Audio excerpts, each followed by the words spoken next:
오늘은 성령 세례와 충만이라는 주제로 하나님의 은혜의 말씀을 듣기를 원합니다. 성령 세례가 있고 물 세례가 있습니다. 물 세례는 그냥 이제 우리가 의식으로 하는 표가 되어지고, 성령께서는 이제 믿는 자에게, 믿음을 가진 자에게 자신의 죄악을 회개하고 믿음으로 나오는 자에게 성령으로 세례를 허락하여 주십니다. 이 성령 세례는 일생에 단 한 번이 있습니다. 누가 천국 가느냐, 누가 하나님의 백성이냐, 그 기준은 바로 그 사람이 성령을 받았느냐 받지 않았느냐, 거기에 달려있다는 것입니다.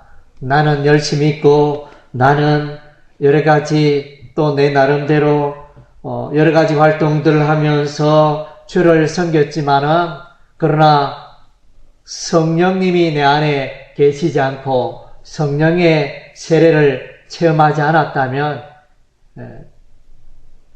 불행하게도 천국에 갈 수 없다는 것입니다. 그래서 그만큼 성령의 세례가 중요하다는 것입니다. 에베소서 말씀에 보면 이 성령 세례에 관하여 성령으로 인을 쳤다, 이런 표현도 합니다. 너는 내 것이고, 너는 하나님의 백성이고, 너는 구원받은 하나님의 백성이다. 확실하게 하나님의 하나님의 도장이 있는데, 그것이 바로 성령 세례가 되어지는 것입니다. 반면에 성령 충만은 이제 계속 이루어집니다. 반복적으로 계속하여 나타나는 것이 성령 충만인 것입니다.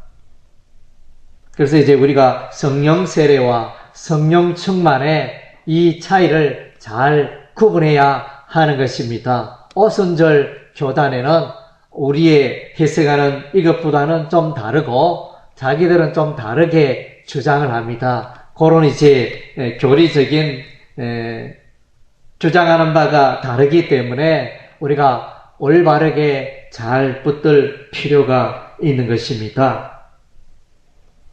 그래서 불신자에게는 성령이 있을 수가 없습니다. 하나님의 영, 성령은 오직 예수 믿는 자에게, 하나님의 백성에게만 있는 것입니다. 요한복음 14장 17절에 보니까 성령님을 일컬어 성령님은 진리의 영이다. 성령님은 진리의 영이니 이 세상 사람들은 성령님을 도무지 알지 못한다, 이렇게 말씀해 주고 있습니다.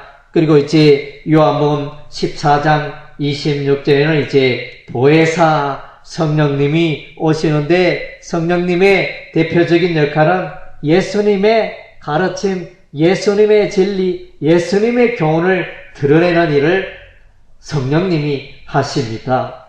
그리고 요한복음 16장에는 진리의 성령 역시 그렇게 표현해 주고 있습니다. 그래서 진리의 성령이 우리를 모든 진리 가운데로 인도한다.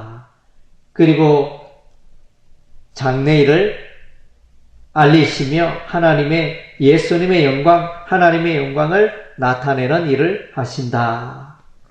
그래서 요한복음 3장에는 이 성령이 바람과 같아 이렇게 표현하고 있는데, 바람은 눈에 보이지 않습니다. 눈에 보이지 않는다고 없는 것이 아닙니다. 성령님은 분명히 계시는 것입니다. 바람이 눈에 보이지 않지만은 없다고 말하는 사람 아무도 없듯이, 성령님 눈에 안 보이지만은 성령님이 없다고 말하면 안 되는 것입니다. 그래서 이 성령의 대표적인 그 명칭은 진리의 성령이 되어지는 것입니다. 그래서 성령님이 임하시면 늘 진리를 찾고 진리를 사모하고 진리 가운데 살고, 그래서 에베소 말씀에 성령의 근곳 하나님의 말씀을 가지라, 그래서 우리가 늘 성경을 읽고 성경을 가까이 해야 하는 이유 중에 하나가 성경을 읽으면 성령께서 일하기 시작합니다. 내가 하나님의 말씀을 붙들고 살아가면 거기서 이제 성령께서 역사한다는 것입니다. 이 성령님이 하시는 대표적인 두 가지 일이 하나는 우리를 진리 가운데로 인도하고 하나는 예수님을 드러낸다는 것입니다. 성령을 받았다, 성령의 역사라 하면서 예수님을 가리고 예수님과 관계없고 그런 성령의 역사는 헛된 것입니다. 올바른 성령의 역사라 말하기 어려운 것입니다. 늘 예수를 드러내고 진리의 말씀대로 인도하는 이런 분이 바로 성령이 되어지는 것입니다.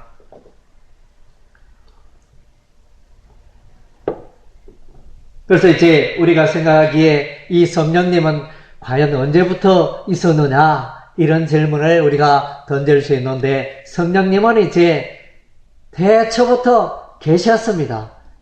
갑자기 뚝 하늘에서 떨어진 분이 아니고 성령 하나님은 창세기 1장부터 창세기 1장에 보면 하나님의 신이 성령님이 수면 위에 운행하시니라. 그래서 삼위일체 하나님 성령 하나님은 원래부터 계셨습니다. 창세 전부터 계셨습니다. 그래서 이 성령님은 구약시대에도 나타났습니다.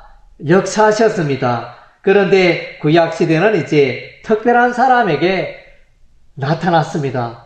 하나님의 모든 백성에게 성령의 임재와 역사가 일어나지 않고 특별히 택한 자, 제사장과 선지자와 왕들에게 성령이 임하였고 성령께서 역사하였던 것입니다. 그래서 신약시대에 와서는 예수 믿는 자마다 보편적으로 성령께서 내주하시고 역사하시고 관계하시는 것입니다. 이것에 관하여 요엘 선지자는 예언을 했습니다. 요엘서 2장에 그 후에 내가 내 신을 이제 성령이죠. 내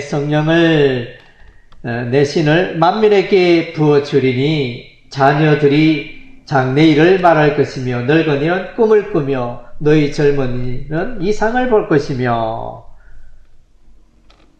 남종과 여종에게 부어주리라 이렇게 예언했습니다. 요엘 선지자가 성령의 오심, 성령의 그 오순절날 마가다락방의 그 역사를 미리 예언하였던 것입니다. 그리고 이제 그보다 더 앞서서 예레미야 선지자는 이스라엘 백성들이 율법의 말씀 가지고 살아가는데 실패했습니다. 그래서 하나님께서 너희와 새 언약을 맺으리라 새 언약을 주셨는데 그것은 바로 하나님의 법을 우리의 마음속에 새기고 마음속에 기록하고 그렇게 한 건데 결국은 이제 이 마음속에 하나님의 법을 새기는 이 일은 이제 성령께서 하시는 것입니다. 그리고 이제 에스겔 선지자는 새 영을 새 마음을 우리에게 주시겠다 그렇게 예언하셨습니다.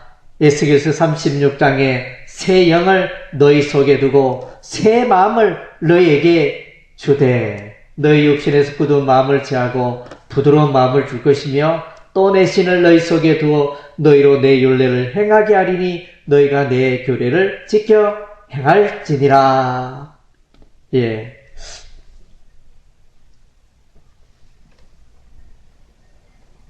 그래서 이제 구약 시대에도 이와 같이 성령님이 역사하셨고 신약 시대에 오순절날 마가의 다락방에 오실 그 성령을 예언했는데 그것이 그대로 신약 시대에 와서 성취가 되었습니다. 그래서 성령 세례는 언제 나타나는가? 예수 믿고 난 이후에 성령 세례가 나타나는가?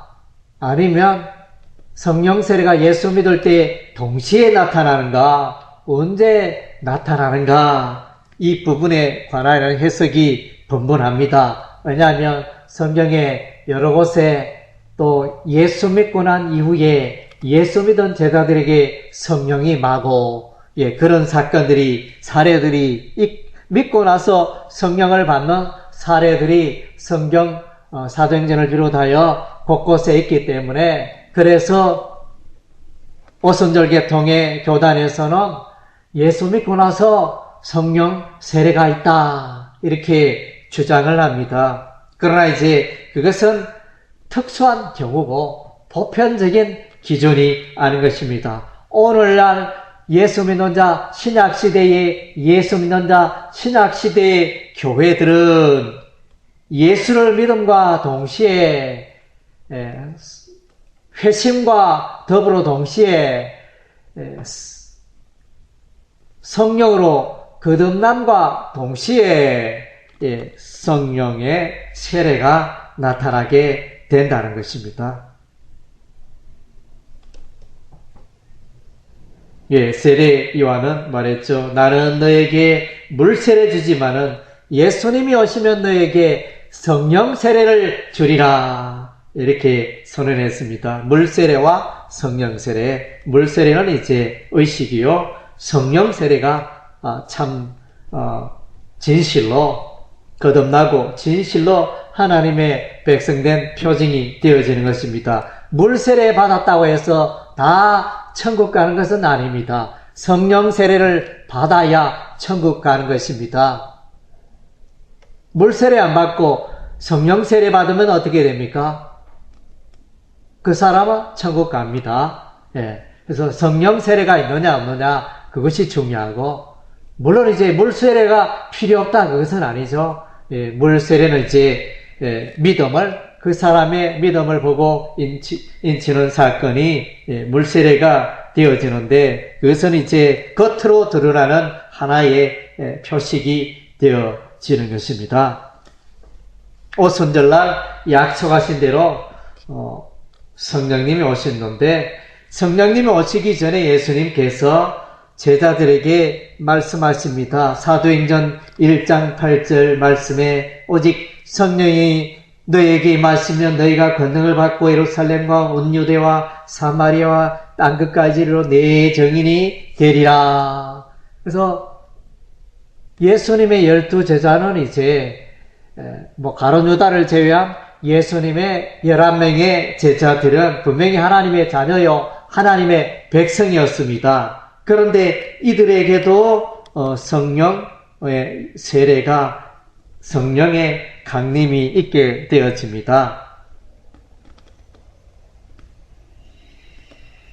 그래서 예수님이 성령을 말씀하신 이유가 보니까 성령이 임한 너희가 권능을 받고 나의 증인이 되리라. 그러니까 전도하는 삶에 예수의 복음을 힘있게 전하는 그 삶에 성령의 능력을 덧입어야 한다는 것을 말씀해 주고 있습니다.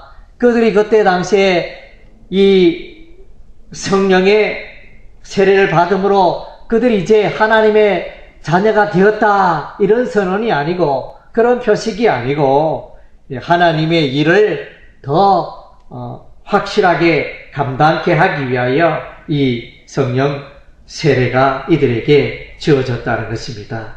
그래서 이제 오순절날에 120여 명의 제자들이 마가의 다락방에 모여서 간절히 기도하였던 것입니다. 기도를 하였더니 거기에 성령이 임하여 이들에게 각자에게 성령의 충만함이 임하여 이들이 방언을 말하기 시작하고 이들이 흩어져 예수 그리스도의 복음을 전하였다는 것입니다. 여기서 말하는 사도행전 2장의 방언과 고린도전서 12장 은사의 장에서 말하는 그 방언은 다른 방언입니다. 여기서 사도행전 2장의 방언은 외국어, 그러니까 영어나 독일어나 중국어나 일본어나 알아들을 수 있는 그때 당시에 각 지역에서 날아온 그 사람들이 알아들었다 그랬습니다. 그런 의미에서 오늘날 이렇게 알아들을 수 없는, 사람이 알아들을 수 없는 그 방언과는 구별이 된다는 것입니다. 그래서 이제 어떻게 보면 이제 외국어죠. 이 외국어가 성령으로 말미암아 나타나서 오순절날에 천하각국에서 여러 지역에서 나온 사람들이 아프리카, 유럽, 아시아 여러 지역에서 온 그 사람들이 예수 그리스도의 복음을 듣고 깨닫게 되고 그런 이제 역사가 일어났다는 것입니다. 그리고 이제 이 성령세례는 하나님의 자녀된 표시라. 그래서 한 몸이 되었다. 예수 그리스도로 한 몸이 되었고 예수 그리스도로 한 가족이 되었다는 표징이 되어집니다.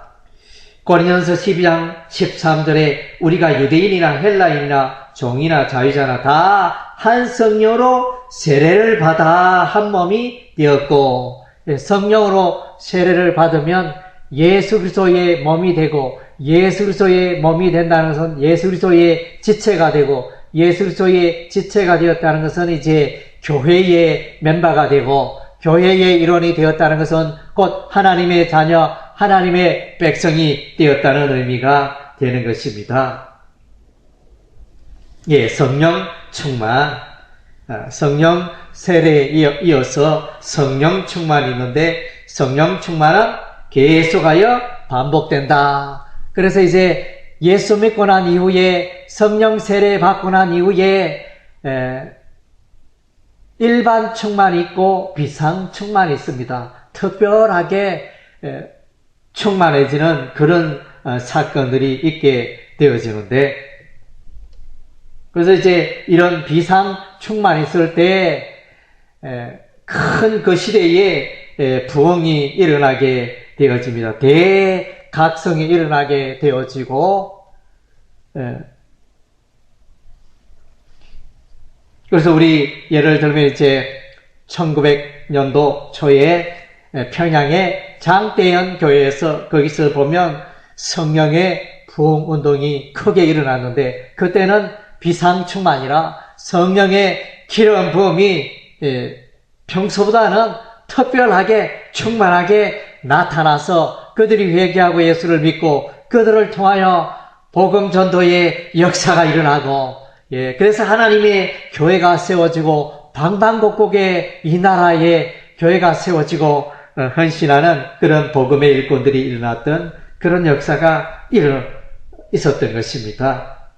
그래서 이제 오늘날 우리는 이제 성령의 충만함을 입어야 하는 것입니다. 성령 충만을 위해서 우리는 기도해야 하는 것입니다. 그러나 이제 성령 충만하다고 해서 반드시 방언을 해야 되는 것은 아닙니다. 오늘날 순복음계통에는 그가 성령 받았다, 성령 세례 받았다 그 증거로 그 사람이 방언을 하느냐 안 하느냐, 방언 안 하면 가짜다, 성령 안 받았다, 성령 세례 안 받았다 이렇게 평가하는데 그것은 이제 잘못된 것입니다. 그러니까 성령이 충만하여 방언의 은사가 나오기도 하고, 성령은 충만하나 다른 은사를 소유한 사람이 있습니다. 방언은 그 사람이 방언을 하지 못한다고 해서 성령 충만하지 않은 것은 아닙니다. 그래서 이제 그것을 잘 이해해야 됩니다. 그래서 이제 그런 기준으로 방언 안 하니 저 사람은 성령 충만하지 않다, 방언하지 않으니 저 사람은 성령 세례 받지 않았다, 이렇게 사람들을 평가해서는 안 된다는 것입니다. 그래서 성령 충만하면 방언의 은사가 나타나기도 하고, 방언의 은사가 나타나지 않고 다른 은사가 나타나기도 한다는 것입니다. 에베소서 5장 18절에 술 취하지 말라, 이는 방탕하시니 오직 성령의 충만을 받으라. 그래서 오늘날도 우리는 이제 예수를 믿고 성령 세례 받았지만은 우리는 날마다 기도하여 성령의 은혜와 성령의 충만을 사모하는 그런 이제 삶을 살고, 또 그런 기도가 우리의 삶 가운데 있어야 한다는 것입니다. 사도행전 4장 31절에 또 보면 성령 충만의 역사가 일어납니다. 빌기를 다함에 모인 것이 진동하더니 무리가 다 성령이 충만하여 담대히 하나님의 말씀을 전하리라. 이것은 이제 성령 세례의 사건을 말하는 것이 아닌 것입니다. 오순절날에 이미 성령께서 강림하셨습니다. 오순절날 성령의 강림의 사건, 성령의 오심의 사건은 역사적으로 딱 한 번 있는 것입니다. 딱 한 번.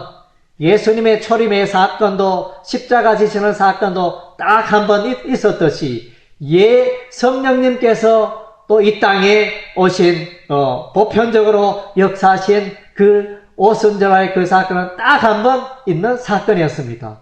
오늘날에도 그 사건이 반복되기를 원하고 반복되기를 기도하는 것은 이제 잘못되었다는 것입니다. 그래서 그것은 이제 오순절날의 그 사건은 특별한 사건이요. 그래서 비상한 사건이 되어지는 것입니다. 그래서 지금 방금 읽은 바 사도행전 4장 31절의 말씀은 비상한 성령 충만의 사건이 되어지는 것입니다. 비상 충만은 계속하여 반복될 수 있습니다. 오늘날 우리에게도, 오늘날 나의 삶에도 이런 비상한 그 충만의 역사가 있기를 우리가 사모해야 할 것입니다. 말씀을 맺겠습니다. 성령이 없이는 우리가 되는 일이 없습니다. 성령이 아무든지 성령이 아니고는 주시라 할 수 없느니라. 고린도서 12장 3절, 4절, 거기에 보면 이제 성령이 아니고는 누구든지 하나님을 아버지라 할 수 없다는 것입니다. 그래서 성령으로 세례를 받고 성령으로 거듭나고, 그 다음째 하나님의 자녀되는 거듭남의 그 성령 세례가 있고, 그 다음째 하나님의 사역, 하나님의 봉사, 하나님 나라의 일을 잘 감당하기 위하여 성령의 충만이 필요하다는 것입니다. 그래서 예수님께서 하나님의 아들이시지만은 예수님께서 이 땅에 오실 때 예수님에게도 기름 부음이, 성령의 기름 부음이 충만하였다, 이렇게 말씀하고, 이사야서에도 그렇게 말하죠. 주의 성령이 하나님의 아들 메시아에게 한량없이 임하였다. 메시아라는 의미는 히브리어인데 그 히브리어의 의미는 기름 부음을 받은 자. 메시아와 동일한 의미는 신약의 헬라어로 그리스도는 결국은 기름 부음 받은 자. 메시아와 그리스도는 같은 단어가 되어지는 것입니다. 히브리어로 메시아, 헬라어로 그리스도. 의미는 기름 부음 받은 자 의미가 되어지는 것입니다. 그래서 사도행전 10장 38절에 보면 하나님이 나사렛 예수에게 성령과 능력을 기름 붓듯 하셨음에 저가 두루 다니십시오. 착한 일을 행하시고 마귀에게 눌린 모든 자를 고치셨으니 이는 하나님이 함께 하셨습니다. 그러니까 하나님의 사역을 합니다. 성령이 임하면 귀신이 쫓겨나고 치유의 역사가 일어나고 사단마귀 물러가고, 그런 이제 하나님의 그 역사가 성령으로 말미암아 나타난다는 것입니다. 그래서 이제 우리 주문의 원님은 사도행전 1장 8절에 오직 성령이 너에게 임하시면 너희가 권능을 받고 내 정인 되리라 말씀하셨는데, 그래서 예수님이 하셨던 것과 똑같은 일을 베드로도 죽은 자를 살리고 또 바울도 죽은 자를 죽었던 유두거를 살리고, 그런 이제 역사가 성령으로 말미암아 일어나는 것입니다. 성령이 아니고서는 그러한 역사가 일어날 수 없다는 것입니다. 그래서 사도행전을 일컬어 성령행전이라 이렇게 말하는 이유가 사도행전의 그 모든 기적과 능력이 성령으로 말미암아 나타나고 주어졌다는 것입니다. 사도행전 6장 3절에 보면 7 집사를 선발하는 내용이 나오는데, 예루살렘 교회에서 7 집사를 선발하는데 그 어떤 사람을 선발하느냐? 성령과 지혜가 충만하고 칭찬 듣는 사람 7을 택하라. 성령 충만한 자, 그리하여 지혜가 가득한 자, 그러니까 성령 충만한 자를 하나님의 교회의 집사로 세우는 것이 합당하다. 그래서 이제 우리가 하나님 나라의 교회의 일꾼을 세울 때 기준이 바로 그것이에요. 예, 성령을 알지 못하고 성령의 충만이 없는 자를 세우면 안 된다는 것입니다. 그래서 교회 일꾼 세울 때 그것을 보고 그렇게 선발하여야 하는 것입니다. 그래서 이제 오순절날 성령님이 강림하시니 만민에게 천하 만민에게 복음의 전파의 역사가 일어납니다. 예루살렘과 사마리아와 유다와 땅끝까지 이르러 복음 전파의 역사가 일어납니다. 예루살렘에서 아시아 지역, 유럽으로 이렇게 하나님의 복음이 전거되어지고 하나님의 교회가 세워지고 사도행전 13장에는 성령께서 두 선교사를 파송하게 되어지는데 바나바와 사울을 선교사로 파송합니다. 안디옥 교회가 두 선교사를 파송하여 이방인들에게 복음을 전하고 이방인들이 예수 믿는 역사가 일어나고 이방인 땅에 교회가 세워지는 이제 놀라운 역사가 일어났다는 것입니다. 빌립은 성령 충만하여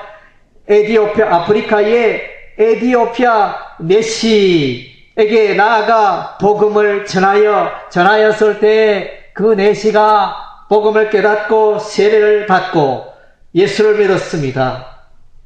바울은 성령이 충만하여 성령의 인도하심으로 아시아 지역에 전도하기를 하는데 성령께서 마게도냐 곧 그리스 유럽 땅에 가서 복음을 전파하라. 그래서 청년이 마게도냐에서 자신을 부르는 그런 환상을 보게 되었고 그대로 순종하여 유럽의 첫 전도가 복음 전파가 이루어지게 되어지는 것입니다. 그래서 하나님께서 바울의 마음에 역사하여 아시아 지역에 복음을 전파하고 또 유럽의 그리스 지역에 복음을 전파하고 나아가서 이제 지중해 바다를 건너서 로마 땅에 유럽의 로마 땅에 이탈리아 나라에 가서 복음을 전하고 또 나아가서는 이제 스바냐 스페인에 이르기까지 복음을 전하였다. 그 부분은 이제 성경에는 이제 명확하지 않는데 이렇게 들리는 소리에 하면 스페인에까지 복음을 전하였다. 이렇게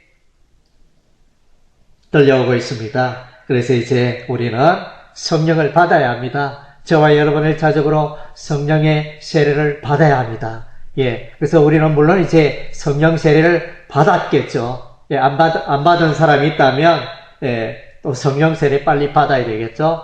받고 난 이후에 우리가 이제는 성령 충만을 강구해야 됩니다. 나는 능력이 없고 나는 너무나 볼 때 우리의 가족에게, 우리의 이웃에게, 우리의 친구에게 영향력이 너무나 적다.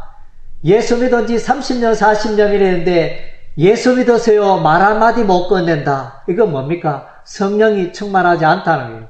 성령이 충만하면 내가 이끌려가지고 나는 말도 못하고 나는 소심하고 나는 사람 만나는 게 두렵지만은 성령이 역사하면 담대해지고 성령이 역사하면 입을 열어서 예수의 복음을 전하고 견딜 수 없는 심령으로 예수 그리스도의 정인의 삶을 살며 복음의 전파의 역사가 일어난다는 것입니다. 하나님의 나라와 하나님의 복음을 위해서 하나님의 교회를 위해서 그렇게 살아간다는 것입니다. 그것은 성령이 하시는 것이 내가 하는 게 아니죠. 그처럼 내가 여러분의 삶이 너무나 내가 교회를 위하여 또 하나님을 위하여 너무나 예수는 믿고 있지만 너무나 하는 일이 없다. 너무나 초라하고 내 신앙생활이 겨우 마지막 날에 천국 가고 마지막에 구원받는 그런 수준의 신앙이라면 여러분의 삶이 성령 충만하여 하나님 보시기에 역동적으로 일을 감당하며 아름다운 열매 맺고 또 세상을 변화시키고 하나님의 교회를 세우고 이런 이제 넘치는 일들을 감당하는 여러분의 삶이 되시기를 주의 이름으로